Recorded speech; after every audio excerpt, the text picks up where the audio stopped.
Os preços do petróleo continuarão nesse sobe e desce diário ao sabor do agravamento da crise entre Estados Unidos e Irã, deflagrada com a morte do general Qassem Soleimani. E isso nos afeta diretamente. Não apenas pelos preços dos combustíveis. Eu vou entrevistar hoje o diretor-geral da Agência Nacional do Petróleo, Décio Oddoni, que foi durante 30 anos funcionário da Petrobras, comandou as operações da empresa na Bolívia, que é fornecedora de gás para o Brasil. O mercado de petróleo mudou muito aqui no exterior e vai continuar mudando. Eu vou conversar com ele sobre o que deve acontecer no mercado brasileiro nessa área esse ano e nos próximos e os desdobramentos dessa atual crise. Décio Oddoni, obrigado por estar aqui. Queria começar perguntando sobre o primeiro movimento. O senhor fez reunião com o presidente Bolsonaro e outras pessoas, como o presidente da Petrobras e tal. O que eles disseram? Bom, primeiramente é um prazer estar aqui, né, discutindo esse assunto tão interessante e importante para a sociedade. Hoje, as conversas sobre petróleo no Brasil, elas são distintas do que se tinha no passado. Né? E isso é considerado quando se trata do tema. Se você me permite fazer um pequeno histórico, nos anos 70, quando houve as grandes crises do petróleo, formação da OPEP, o impacto na economia global foi extraordinário. E no Brasil não foi diferente, foi até pior. Como nós éramos grandes importadores de petróleo e não tínhamos dólares suficientes para suportar aquele aumento de preço, essas crises do petróleo levaram à interrupção do pagamento da dívida externa em 82 e a década perdida dos anos 80. Vamos lembrar que teve dois choques do petróleo logo na década de 70, 74 e depois em 79, isso. Não é isso? O segundo choque do petróleo. E aí a gente entrou na crise da dívida nos anos 80. Muito mudou no mundo do petróleo nos últimos tempos, especialmente... Quais são as mudanças principais? A nível global, a transformação nos Estados Unidos, a revolução do shale, que é a extração de petróleo em reservatórios não convencionais, em rochas geradoras de petróleo, usando tecnologia, olha a importância da inovação da tecnologia, transformou os Estados Unidos de grande importador de petróleo do Oriente Médio também, em exportador. Então, num espaço de menos de 15 anos, os Estados Unidos se transformou no maior produtor de petróleo do mundo em exportador. Isso mudou a geopolítica do petróleo. Mudou a dependência dos Estados Unidos do Oriente Médio e a importância relativa do Oriente Médio para os Estados Unidos. Teve outros fatos também que... E nós mudamos também inteiramente. Sim, mas teve outros fatos que também ajudaram no mundo a mudar a geopolítica. A OPEP, que é o grupo dos países exportadores de petróleo, foi perdendo importância relativa porque aumentou a oferta de petróleo em países politicamente estáveis. Petróleo e gás natural, Brasil também, Noruega, Austrália. Então, Canadá, essa importância relativa dos países do Oriente Médio foi reduzida. Mas a maior transformação foi a nossa, porque hoje o Brasil é um exportador de petróleo, exportou mais de 1 milhão de barris no ano passado, 1 milhão e 100 mil barris, e produz 3 milhões de barris. Do ponto de vista macroeconômico, hoje nós temos reservas cambiais, 300 e tantos bilhões de dólares de reserva. Quando aumenta o preço do petróleo, como nós somos exportadores, aumentam as nossas reservas, que aumentam os ingressos em dólar para o Brasil. A balança de pagamentos brasileira do setor de petróleo, que foi deficitária durante décadas, agora é positivo. Tá, mas aí a gente não tem problemas macroeconômicos como teve no passado, aqueles traumas nossos podem ficar no passado, porém a gente tem oscilação de preço no mercado interno e é isso que foi a sua reunião com o presidente e, ao sair, o senhor disse que era a favor de uma solução que era propor aos estados para reduzir o ICMS. Eu queria que você explicasse se é isso mesmo, se apoiou essa medida e por que apoiou essa medida. Não é exatamente isso. O aumento de preço do petróleo deixou para o Brasil o lado negativo do aumento do preço do combustível, o impacto na inflação, na sociedade, na economia. Quando nós avaliamos preço de combustível, se nós queremos fazer uma análise adequada, temos que avaliar os 3 componentes dos preços de combustíveis. O combustível em si, a commodity. O petróleo, né? O petróleo em si, o diesel, a gasolina, o gás de cozinha. O processo de venda desse produto, que são as margens de distribuição, revenda e os custos logísticos envolvidos. E os impostos. No Brasil, os impostos na gasolina são importantes, No diesel um pouco menos importante, no GLP menos ainda. Mas 30% e poucos por cento do preço é o preço do petróleo na gasolina. 50% no diesel, mais ou menos. Um pouquinho mais de 50%. 50% do preço do diesel... Na bomba, aproximadamente, é o preço do petróleo, do preço do produto. O resto são margens e tributos. Na gasolina, nós temos 30 e poucos por cento do preço são referentes à commodity, ao produto, o resto são impostos e margens. Então, nós não podemos ficar discutindo apenas uma parte do processo. Se nós queremos ter um preço competitivo no Brasil, o enfrentamento tem que ser nas três componentes. Então, Mas o senhor é a favor da redução dos impostos sobre o combustível? Eu sou a favor da melhoria da eficiência da aplicação dos impostos dos combustíveis. Sobre o ICMS, exatamente o que o senhor disse. Eu digo o seguinte, né? O ICMS ele é um imposto definido pelos estados, com faixas de variação, na gasolina por volta de 30% do preço final na bomba. Como é um preço sobre o preço final da bomba, ele alavanca o crescimento na bomba. Porque cada vez que aumenta o preço do produto e chega o preço na bomba, como os governos estaduais estabelecem um percentual que se aplica sobre o preço da bomba, se o preço da bomba aumenta, o valor aumenta. A cada 15 dias eles fazem essa pesquisa de preço. No momento que o governo estadual aumenta o ICMS, o dono do posto de gasolina repassa para o consumidor. 15 dias depois, vamos imaginar que parou de subir na bomba. Mas o governo estadual vai e faz uma nova pesquisa no preço do combustível na bomba. Subiu porque havia subido o ICMS. E ele sobe de novo. E o dono de posto sobe um aumento, recebe um aumento de ICMS e sobe de novo. Então, há uma alavancagem do aumento no tempo. Da mesma forma quando vai reduzindo. O ideal, sem tocar no mérito do valor do imposto, o ideal é estabilizar o valor do ICMS. É isso que eu coloco. Ao invés de colocar um percentual do valor do preço na bomba, colocar um valor fixo. Porque isso inibe volatilidade nos preços. Então, nós tiramos um fator de volatilidade do preço na bomba para o consumidor. Tem um outro fator menor ainda. Mas por que os estados que estão com tanta dificuldade fiscal vão fazer qualquer mudança no imposto que arrecada muito e, além do mais, que incide sobre combustível fóssil, se eles não têm dinheiro para pagar salário de funcionário, saúde, educação? Eu não estou dizendo para baixar o ICMS, eu estou dizendo para estabilizar o valor do ICMS. Isso estabiliza também a arrecadação do Estado. Em vez de ter um percentual sobre o preço... Tem um valor fixo. Tem um valor fixo, mas valor fixo não faz sentido. Nenhum imposto é sobre valor fixo. Os impostos federais nos combustíveis são. O PIS/COFINS e a CID, por exemplo. Um valor sobre... Um valor por litro. Uhum. A CID hoje na gasolina está em 10 centavos por litro. No diesel ela foi zerada na greve dos caminhoneiros. Uhum. O PIS/COFINS... E foi isso que o senhor sugeriu na reunião? Foi isso que eu sugeri na reunião. Eu sugiro publicamente há bastante tempo. A estabilização do valor do ICMS. E o que os estados acham disso? Eles não gostam? É uma discussão difícil, porque há uma necessidade de também, no ICMS, no meu entendimento, de uniformização das alíquotas. Há diferenças muito grandes de alíquota entre os estados. Vou dar um exemplo para você. O etanol, não tá? 12% em São Paulo, 30% no Rio de Janeiro, 32% no Rio de Janeiro. Quer dizer, 20% de diferença, quase R$1. Isso é um convite e são negação entre os estados. Então, tem muito trabalho a ser feito para melhorar o sistema de tributos no Brasil aplicado a combustíveis. Toda vez que tem uma crise como essa, isso já no governo Bolsonaro já foi umas 3 até agora, eles falam assim, não, vamos fazer um colchão amortecedor. E aí seria um imposto ou usar a CID como ela era pensada inicialmente. Acha que isso faz sentido?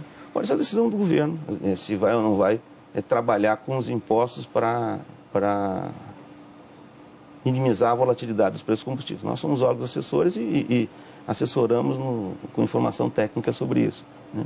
O que tem de novidade hoje, né, complementando a questão do Brasil, é que aumento de preço de petróleo aumenta a arrecadação, tanto da União quanto dos estados e municípios. Aumenta o royalty, aumenta a participação especial, aumenta a parcela da União nos contratos de partilha. E para os estados aumenta o ICMS. Tá certo, eu vou fazer um pequeno intervalo, eu volto daqui a pouco. Eu estou entrevistando hoje o Décio Oddoni, diretor-geral da ANP.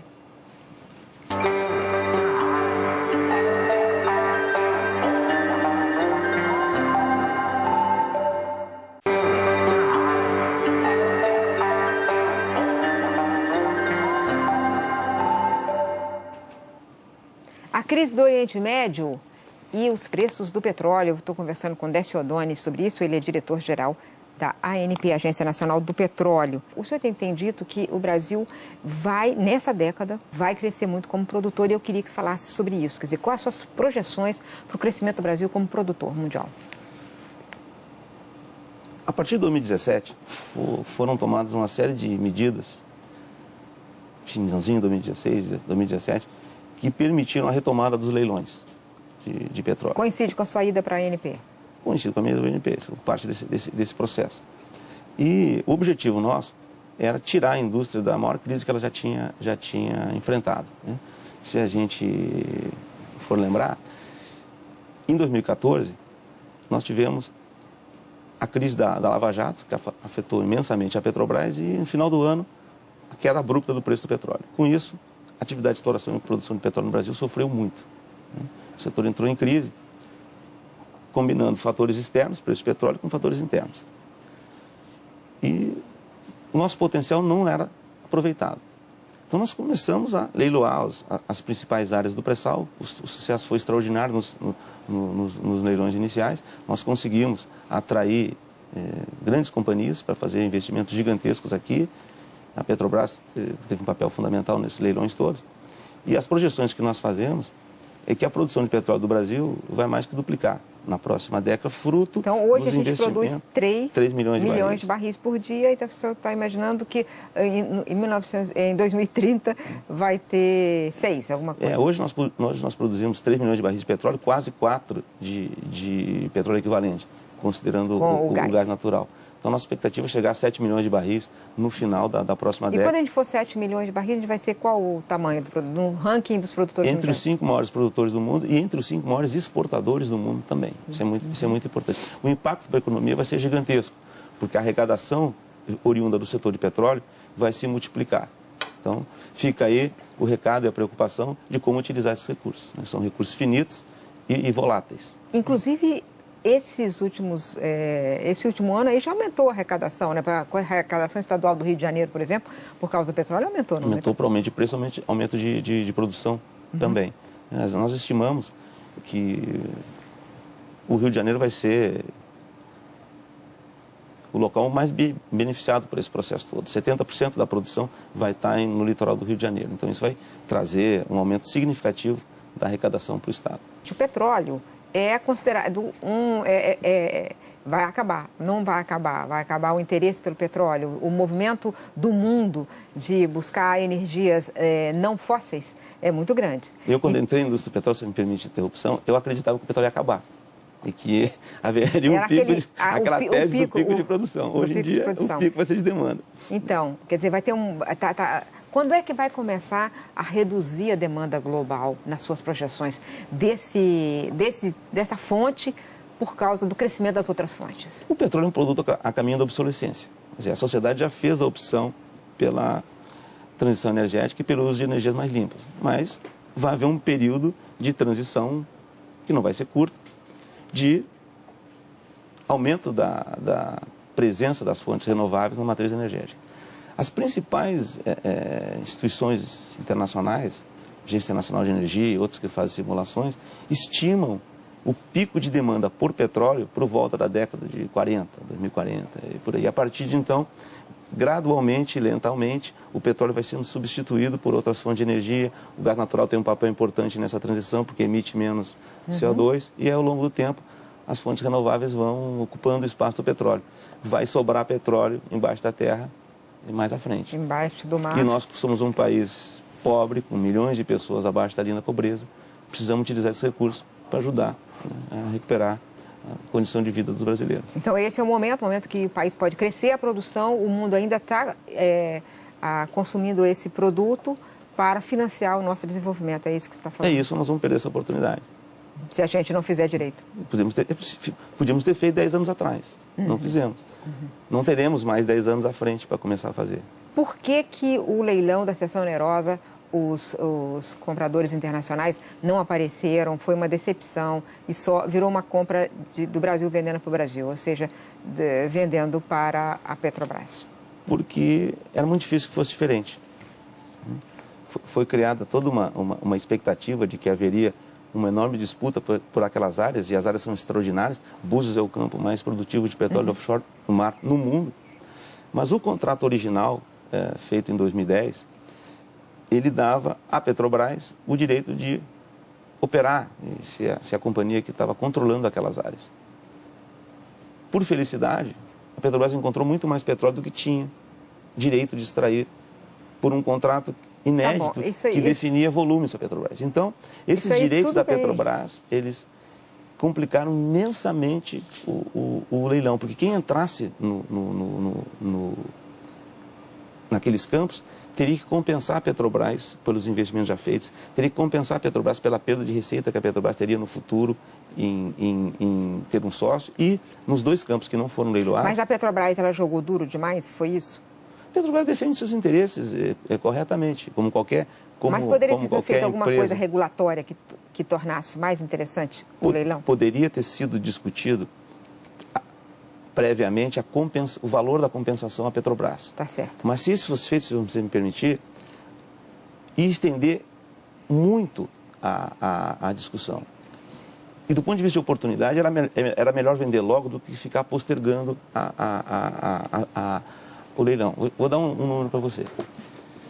O leilão basicamente era Búzios, do ponto de vista de investimentos futuros. Os outros já estavam encaminhados. Cada plataforma de petróleo que se instala num campo, no mar brasileiro, com petróleo a $70 o barril, gera 7 bilhões de reais de arrecadação para a União, Estados e Municípios por ano. A previsão de novas plataformas adicionais em Búzios era de 5. Nós estamos falando de cada ano adiado do leilão, a perda de arrecadação para a União, Estados e Municípios era da ordem de 30, 40 bilhões de reais. A pergunta que eu faço é a seguinte: valeria continuar discutindo o aperfeiçoamento do leilão e abrir mão de 30, 40 bilhões, ou fazer o leilão? Mas a grande pergunta é, então aquele teve eventos específicos que tornaram desinteressante para as empresas estrangeiras participação, porque essa insegurança em relação ao quanto ia pagar para a Petrobras. Mas os próximos leilões, eles não terão isso. Haverá interesse estrangeiro? Pode haver. Agora, a maior quantidade das áreas mais conhecidas do pré-sal já foram licitadas. Eu mesmo, num leilão desses, abri o leilão dizendo que estávamos terminando o ciclo dos bônus bilionários. Por várias razões. Primeiro, as grandes áreas conhecidas já foram licitadas. A última grande área conhecida foi licitada agora, no Arã, em 2019. As próximas que nós vamos licitar são de menor porte. Então o que você está dizendo é que vai ter leilão, vai ter interesse, mas aquela coisa de que o governo vai arrecadar muito, isso não... Do ponto de vista de bônus, possivelmente.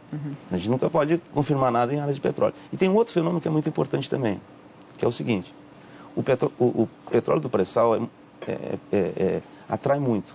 O pré-sal é muito produtivo e muito eficiente do ponto de vista econômico. O custo de extração é muito baixo.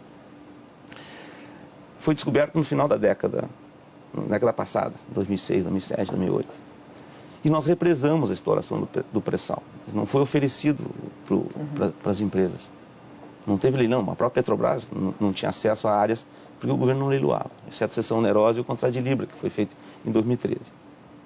Quando nós abrimos o pré-sal em 2017, houve um grande interesse das companhias represado. Então, as grandes empresas internacionais, elas construíram um portfólio robusto no Brasil para explorar petróleo do pré-sal nesse período, entre 2017 e 2019.